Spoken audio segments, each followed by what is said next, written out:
Ito ay rated SPG. Striktong patnubay at gabay ng magulang ang kailangan. Maaaring may masiselang tema, lengguwahe, karahasan, sexual, horror o droga na hindi angkop sa... Pinagtaksila ng sariling hukbo si Mitena dahilan ng kanyang matinding dalamhati.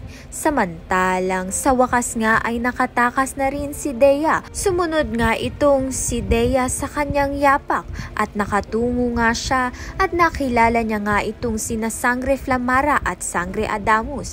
Kasunod naman niyang nakatagpo itong sina Pirena at si Tera. Sa kanilang muling pagkikita, dama ni Dea ang init ng pagtanggap at pagkakaisa. Ngayon, buo na nga ang buong henerasyon ng mga Sangre.